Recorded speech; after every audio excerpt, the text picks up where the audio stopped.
4차 시를 시작해 보도록 할게요. 지난 시간까지는 단어에 대해서 공부했다면 이번 시간에는 문장, 표현 같은 것들을 좀 파악해 보는 시간을 갖도록 하겠습니다. 여기 1번에 쥐꼬리만한 월급이라고 했죠. 자, 쥐꼬리만하다 라는 거는 뭔가 풍부하지 않아 라고 하기 때문에 월급이 매우 적다 라는 의미라고 했고요.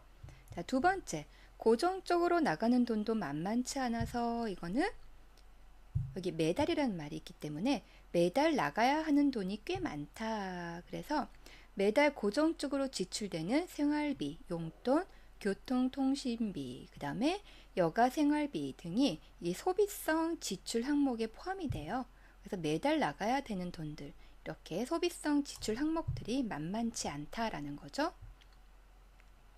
자, 그 다음에 3번, 4번, 5번을 보면 3번이 푼돈이 모여서 목돈이 되는 거잖아. 아까 했죠. 작은 돈이 모여서 큰 돈이 된다. 현재를 즐기자가 좌우명 아니야? 현재 재미있게 살자가 남자 삶의 목적이 되는 말이었다 라는 거죠. 돈이 들어오는 족족 다 썼으니까 족족 하면은 남기지 않고 다 쓸 때 족족 다 쓰다라고 해요. 돈이 들어오는 족족 다 쓰다. 돈이 생기면 남기지 않고 다 써버린다 라고 하는 건 족족 다 쓰다 라는 거예요. 6, 7, 8번을 보면 하고 싶은 일은 뭐든지 해야 직성이 풀렸던 것 같아. 자, 직성이 풀리다, 만족하다, 하고 싶은 일을 해야 직성이 풀리다, 하고 싶은 일 다 해야 만족을 느낀다. 아, 후련해. 아유, 시원해. 아, 만족스러워. 이거 직성이 풀리다라고 해요. 경제관념이 없다. 돈을 아껴 쓰려는 생각이 없다. 씀씀이가 해프다. 돈을 함부로 많이 쓴다. 자, 이렇게 대충 우리가 1번, 2번, 3번, 4번, 5번, 6번, 7번, 8번의 의미를 파악을 해봤습니다. 그 다음에 두 개 더 볼게요. 여기 9번, 10번을 보면 심경의 변화가 생기다, 마음의 변화가 생겨서 전과 다른 태도로 보이는 것을 심경의 변화가 생기다 라고 하고, 얼굴이 화끈거려 도저히 얼굴을 들 수가 없었다. 이거는 왜 그랬다? 얼굴을 들지 못할 만큼 부끄러웠다 라는 의미죠. 자, 그러면 우리가 이런 문장, 표현 이런 거를 봤으니까 전체 내용을 한번 볼까요? 두 사람은 무엇에 대해 이야기를 나누고 있습니까? 두 사람이 나누는 이야기 주제가 뭐예요? 취미생활의 중요성, 월급을 관리하는 방법, 즐기며 사는 삶의 가치, 적금 들기가 어려운 이유. 그렇죠. 관리에 대한 거였죠. 2번 월급을 관리하는 방법이었어요. 그 다음에 이어질 여자의 행동으로 어울리는 것을 고르십시오. 1번 은행에 가서 적금을 든다. 2번 돈을 아끼는 방법을 알아본다. 3번 하고 싶은 일이 무엇인지 생각한다. 4번 중고 자동차를 언제 구입할지 계획을 세운다. 여기서 여자가 여러 가지 이어질 행동 여러 가지가 있겠지만 가장 먼저 할 일을 물어보는 거예요. 자, 볼게요. 전체적인 내용에서 여자가 돈은 버는 것도 힘든데 쓰는 것도 왜 이렇게 힘든 거야? 라고 했을 때 너무 어렵게 생각하지 말고 우선 내가 뭘 하고 싶은지부터 생각해봐 라고 했죠. 목표가 있어야 계획도 세울 수 있으니까. 목표? 지금 당장은 아무것도 떠오르지 않아. 너무 거창하게 생각하니까 그렇지. 가령 중고 자동차 한 대를 산다고 치자. 그걸 사는데 돈이 얼마나 들고 언제 살 건지 계획을 세우면 내가 월급을 어떻게 관리하면 되는지 알 수 있을 거야. 자, 그래서 이 내용을 봤을 때 이 사람은 뭐 해야 돼요? 계획을 세워야겠죠. 뭐 하고 싶은지 생각해서 계획을 세워야 돼요. 만약에 중고 자동차를 산다. 이건 예를 드는 거예요. 가령. 그렇죠? 그래서 이 여자는 무엇을 할 것인가? 그렇죠. 내가 무엇을 하고 싶은가? 하고 싶은 일이 무엇인지 생각한다. 답이 3번입니다.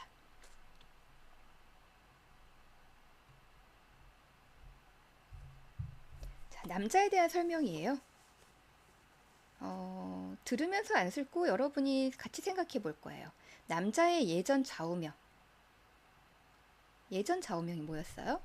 이때는 미래를 준비하는 삶에 관심이 없었으므로 돈을 계획 없이 다 써버렸어요. 자, 남자의 좌우명이 뭐였다? 맞습니다. 현재를 즐기자 이거였죠.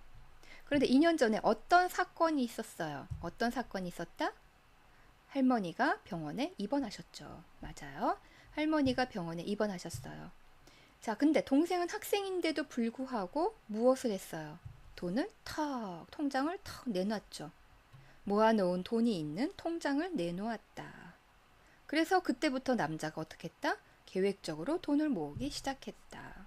얼굴이 너무나 화끈거렸다 라고 했죠.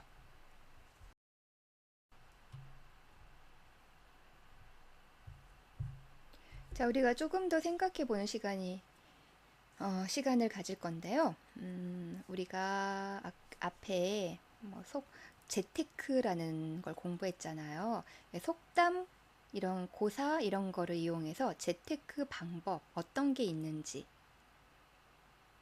어떤 유형인지, 그 속담이 어떤 의미를 가지고 있는지 그런 거를 더 배워볼 건데, 여기서 티끌 모아 태산형, 돌다리 두드리기형, 친구 따라 강남 가기형, 한 우물만 파는 형, 자린고비형 이런 게 있어요. 자, 여기서 잠깐 보자면 한국의 속담 중에 티끌 모아 태산이라는 속담이 있어요. 아무리 적은 돈이라도 계속해서 모으면 큰 돈이 될 수 있다는 뜻이지요. 즉, 티끌 모아 태산형은 돈을 모으는데 저금이 가장 좋은 방법이라는 경제관념을 가진 사람을 가리키는 말이지요. 저도 다른 데 투자하는 것보다 적은 돈이라도 은행에 맡기는 게 제일 믿을 수 있는 방법이라고 생각해요. 뭘까요? 저금형? 아니면 계획형? 저금형인 것 같죠? 그 다음에 이거 전부 다 속담이에요. 속담 아니면은 뭐 이렇게 고사인데 뭐 사자성어도 있고요. 자, 이게 어떤 의미인지를 먼저 보는 게 좋을 것 같죠. 자, 봐요. 이거 맨 처음에 티끌 모아 태산. 이거는 아무리 작은 것이라도 모이고 모이면 나중에 큰 덩어리가 된다. 티끌이에요. 이게 작은 먼지 같은 거 있죠. 이거를 모아서 어떻게 해요? 큰 산, 태산. 중국에 있는 아주 큰 산인데 이건 아니에요. 중국에 있는 아주 큰 산을 태산이라는 말을 써요. 그래서 이런 작은 먼지들을 모아서 산을 만들었다. 언제 만들어요, 그렇죠? 하지만 모이고 모이면 나중에 큰 덩어리가 된다. 그래서 작은 돈을 모으면 나중에 큰 돈이 될 것이야 라는 걸 티끌 모아 태산이라는 말을 써요. 볼까요? 티끌 모아 태산이라더니 100원짜리를 모으던 것이 어느새 100만 원이 되었다. 티끌 모아 태산이라고 조금씩 계속 저금한다면 언젠간 집을 살 수 있을 것이다. 그렇죠, 여러분? 지금부터 집 살 준비를 하면 여러분은 아주 어린 나이에 쉽게 집을 살 수 있을지도 몰라요. 티끌 모아 태산이라고 조금씩 사서 장만한 집안 살림이 이제 제법 모양을 갖추었다. 처음에 그냥 가구 한 개 샀다, 텔레비전 하나 샀다, 조금씩 살림을 모았어요.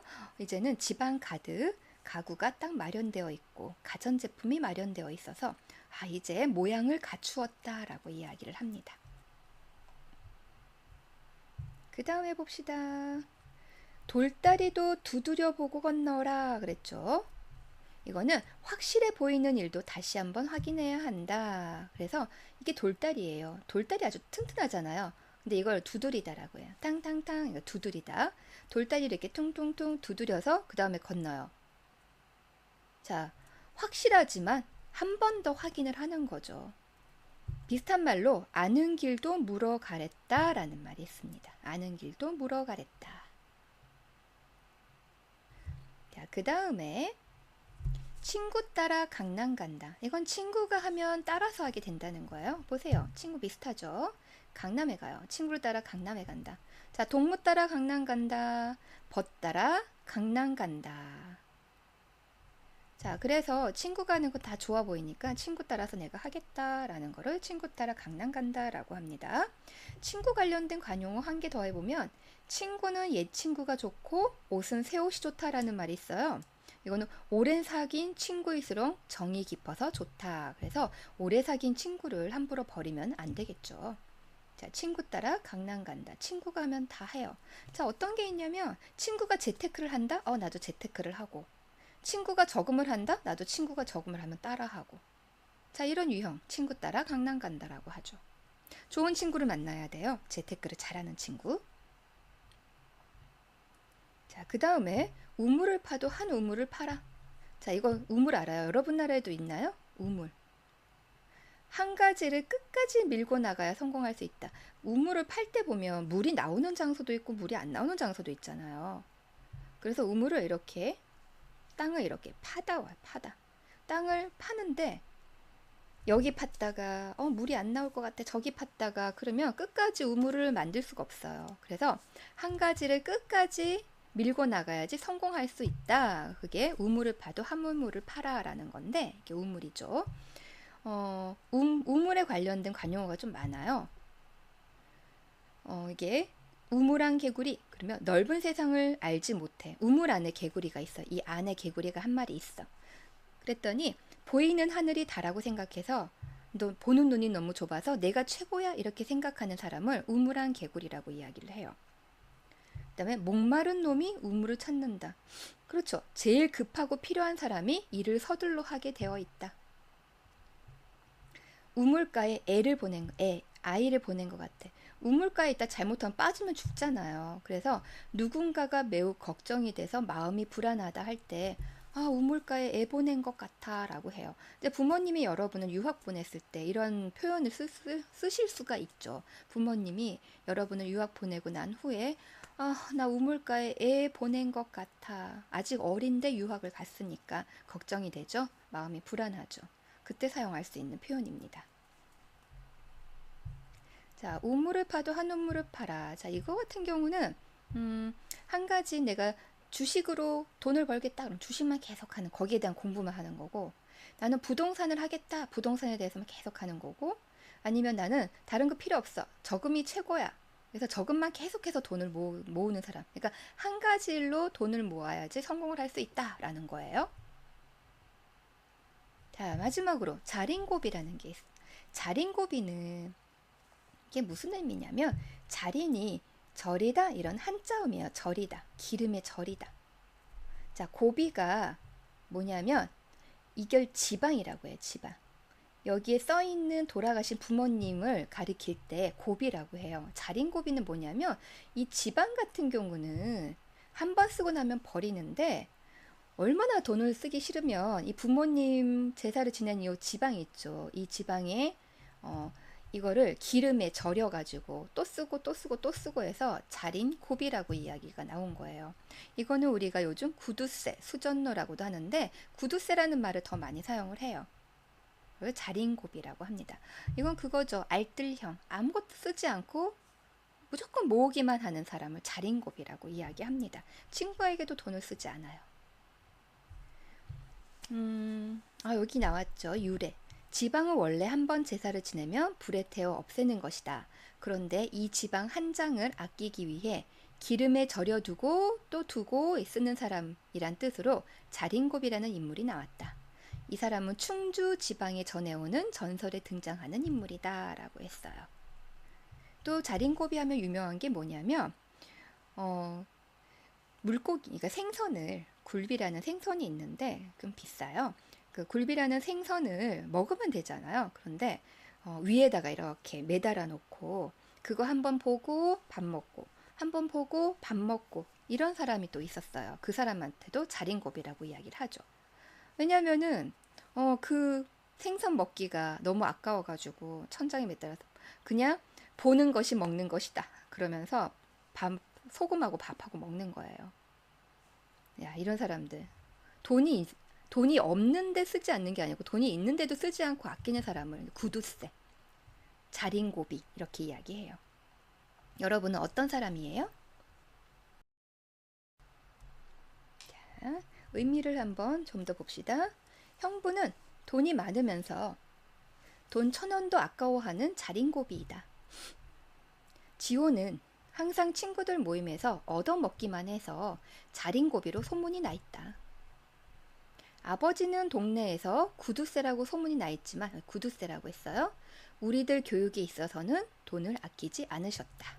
그렇죠. 아버지는 돈을 아끼셔가지고 아이들의 교육에 투자를 하신 거죠. 그러니까 자린고비 이야기까지 했고요.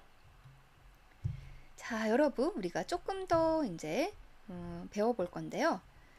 이런 의미가 있어요. 이런 관용 표현들이 있어요. 뭐, 입에 거미줄을 치다. 입에 거미줄 치다. 그러면은 먹을 것이 없어서 굶는다는 뜻이에요. 이게 거미줄이잖아요. 얼마나 안 먹었으면 입에 거미줄이 나오겠어요. 그래서 입에 거미줄 치다 그러면 먹을 것이 없어서 굶다라고 하고, 산입에 거미줄 치랴? 치랴라는 거는, 리아라는 거는 부정적인 표현이에요. 치지 않는다라는 거예요. 아무리 살림이 어렵고 먹을 것이 없어도 그럭저럭 살아갈 수 있어. 그래서 산입엔 거미줄 치랴라는 거, 치지 않아, 괜찮아, 어떻게든 살아갈 거야 라고 할 때 이 표현을 씁니다. 그 다음에 돈방석에 앉다. 돈방석이죠. 사람이 매우 많은 돈을 갖게 돼서 방석조차 돈으로 만들었어요. 돈방석에 앉다라고 합니다. 이런 날이 여러분에게 오기를 선생님이 간절하게 바랄게요. 손을 벌리다. 주세요. 주세요 라는 거, 손을 벌리다, 이렇게 손을 벌리다 라고 쫙 이거를 벌리다 라고 하죠. 자, 왜 벌리냐면 요구하는 거예요. 다른 사람에게 돈이나 물건 같은 걸 제발 좀 주세요, 이렇게 귀찮게 요구하는 거, 그거를 손을 벌리다 라고 이야기합니다. 자, 그러면 우리가 산입에 거미줄을 치다, 돈방석에 앉다, 손을 벌리다, 허리띠를 졸라매다, 이 표현들을 가지고 여기 문장을 한번 완성해 보세요. 잠깐의 시간을 드리겠습니다.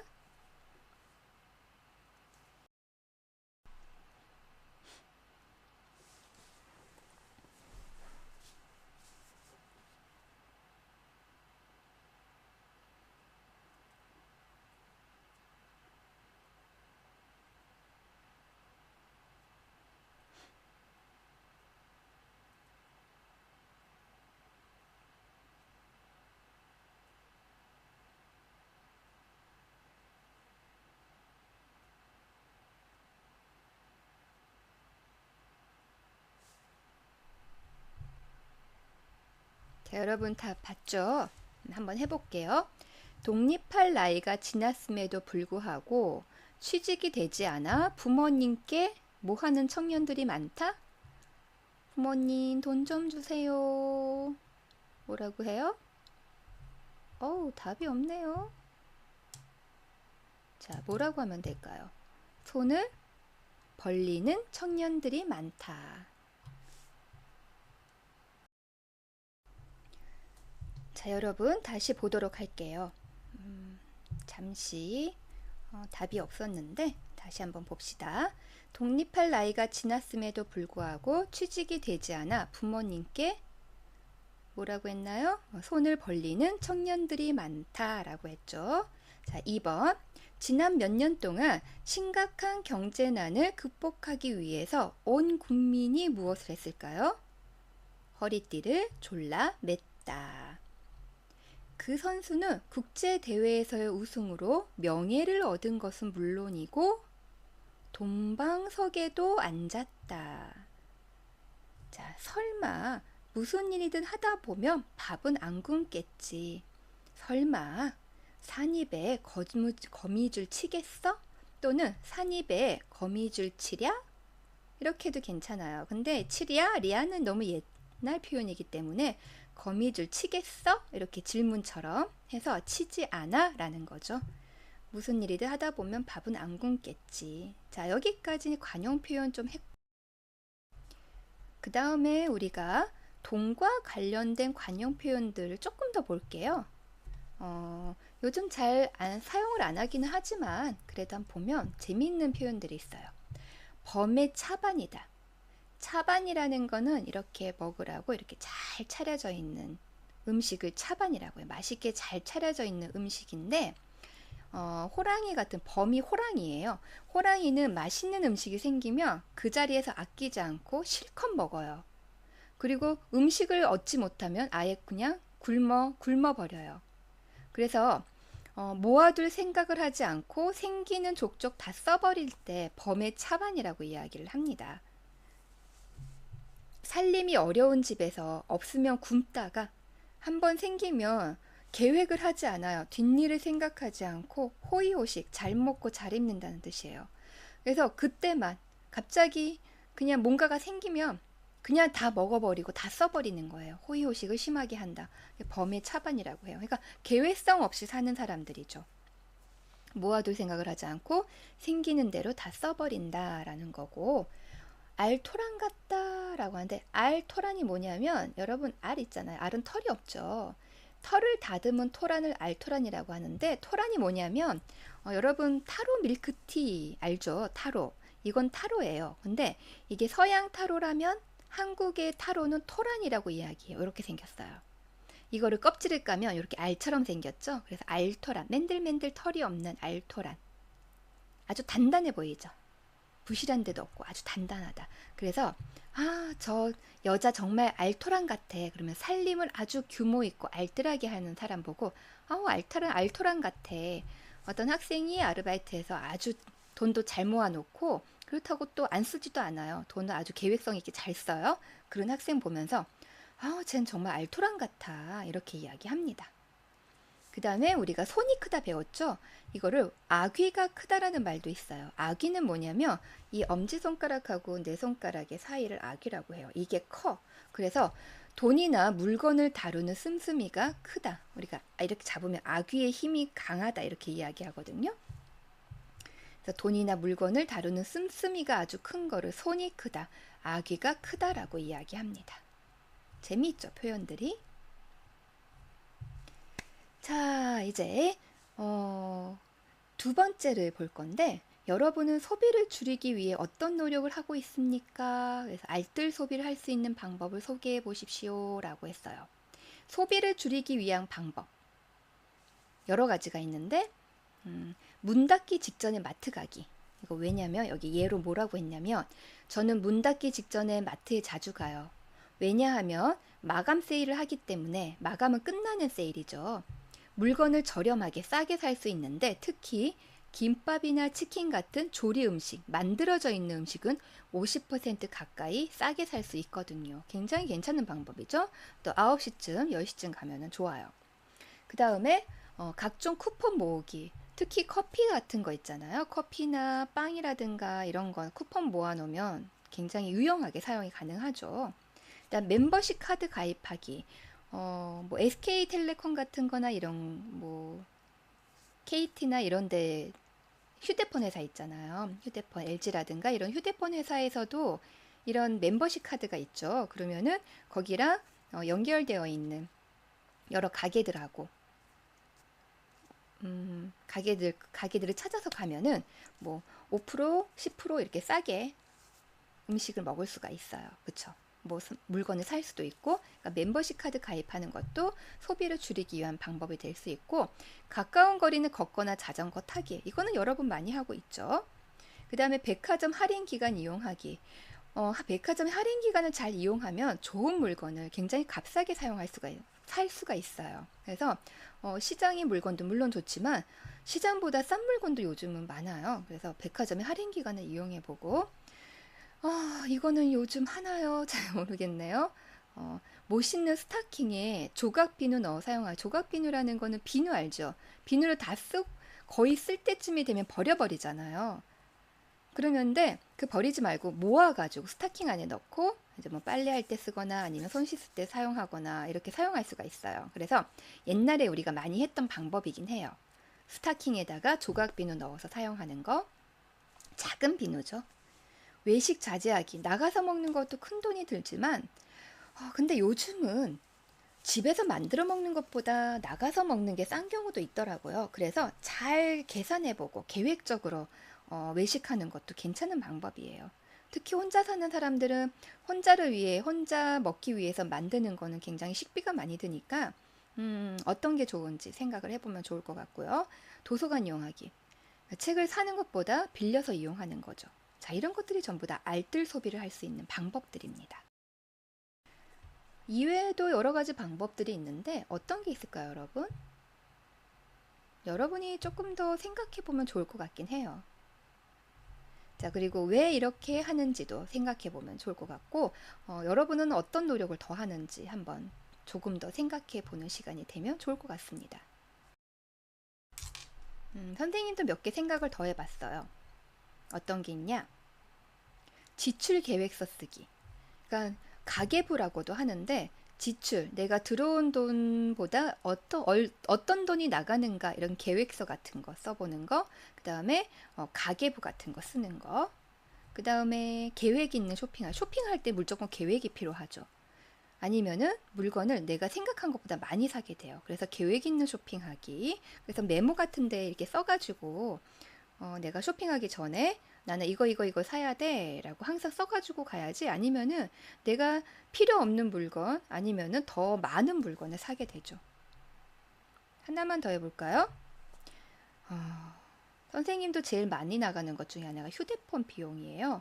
근데 그만큼 사용하지 않는데, 그러니까 휴대폰 비용도 이게 좀 최소화하면은 좋을 것 같긴 해요. 여러분은 좀 많이 아껴 쓸 것 같은데 또 유학을 왔기 때문에 어쩔 수 없을 수도 있는데, 선생님 같은 경우는 필요 없는 휴대폰 지출이 좀 나가기는 해요.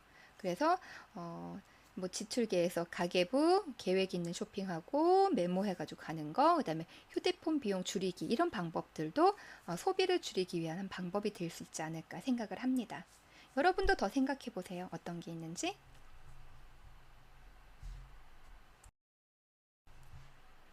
음, 그 부자 되는 습관이라는 게 있었어요. 이거는 어떤 경제 뉴스지에서 이항명 기자라는 사람이 경제에 관련된 그런 신문 기사를 굉장히 많이 써요. 거기서 실생활에 적용되는 부자 되는 습관 10가지를 가지고 왔더라고요. 그러니까 첫 번째가 대중교통 수단으로 출퇴근을 해라. 이거는 경제 관련된 거기 때문에 학생 관련된 것보다는 약간 그 사회인, 직장인을 대상으로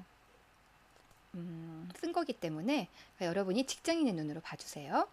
대중교통 수단으로 출퇴근을 한다. 그럼 건강도 좋아지고 뭐 뉴스 같은 거 읽을 시간도 생긴다는 거죠. 그 다음에 두 번째는 복권, 로또, 오락실 이런 사행심. 사행심은 우연한 이익을 얻고자 바라는 마음을 사행심이라고 해요. 이거를 생기는 건 하지 말라는 거예요. 복권, 로또, 오락실. 쓸데없는 돈이 들어간다는 거죠. 필요 없는 돈. 그리고 확률이 없는 게임에 빠지지 말라는 거예요. 그 다음에 세 번째, 뉴스 보기. 경제신문 읽기는 하루도 거르지 마라. 하루도 거르다, 빠뜨리지 마라, 빼지 마라 라는 거예요. 세상 돌아가는 것이나 돈 되는 정보 같은 걸 놓치지 말라는 거죠. 그 다음에 재테크에 관한 책을 읽어라. 그 다음에 보험 상품은 기본적인 걸 들도록 해라. 자, 보험 상품 중요하죠. 그 다음에 하루에 1시간 이상 건강을 위해 투자해라. 왜냐하면 건강을 잃으면 모든 것을 잃는다라고 했습니다. 월급 통장의 5%는 다이렉트 뱅킹으로 이용한다. 자, 그래서 잠깐 머무는 돈도 반드시 이자가 생기는 이런 다이렉트 뱅킹이 있어요. 이건 나중에 여러분 꼭 알아보세요. 그 다음에 8번째. 세금, 연금, 보험료, 공과금을 기한 내에 낸다. 보통 늦게 내는 사람들이 있죠. 늦게 내는 사람들은 가상금, 늦게 냈다고 가상금이 더 붙어요. 그런데 이거 너무나 아깝잖아요. 그러니까 헛돈을 쓰지 마라는 거죠. 그 다음에 좀 짜다는 소리를 듣는 편이 낫다. 짜다라는 게 뭘까요? 자린고비, 구두쇠 이런 소리를 좀 짜다는 괜찮지, 너무 짜보다는 좀 짜다 괜찮다라는 거예요. 남 하는 거 다 해서는 돈을 모으기가 힘들다는 거죠. 그다음 충동 구매하지 마라. 아까 이야기했어요. 계획성 있게 메모에 써서 가지. 그냥 충동 구매 갔는데 이거 맛있을 것 같아. 이거 좋은 것 같아. 라고 그냥 물건을 그때 사요. 충동적으로 사요. 계획적으로 사지 않고 충동적으로 그때 생각날 때 하는 거를 충동 구매라고 해요. 생각날 때 그냥 사버리는 거. 자, 그럴 때는 그런 거는 몇 번 쓰지 않고 두는 물건도 많게 되고 먹지 않게 되는 것도 있어요. 그러니까 충동 구매는 하지 마라라는 이야기입니다. 자, 이렇게 아주 작은 거지만은 실생활에서 실천을 해본다면은 이게 쌓여서 부자가 될 수가 있다라는 겁니다. 우리 부자가 되도록 노력해 봅시다, 여러분. 자, 우리가 여기까지 더 생각해 봅시다를 공부했어요. 지금까지 배운 단어라든가 뭐 관용 표현이라든가 문장 같은 게 많았잖아요. 여러분 한번 쭉 정리를 해보고 다음 시간에는 조금 단어가 좀 더 남아 있어요. 그래서 단어를 좀 더 배우고 그게 끝나면은 이제 문법으로 들어갈 거예요. 오늘 여기까지 온다고 여러분 고생했고 앞에 배운 단어들 꼭 정리를 해보도록 하세요. 내용 정리도 해보고 뉴스도 다시 한번 들어보면 좋을 것 같아요. 여러분 오늘 이 시간도 너무나 수고했습니다. 다음 시간에 만나도록 합시다.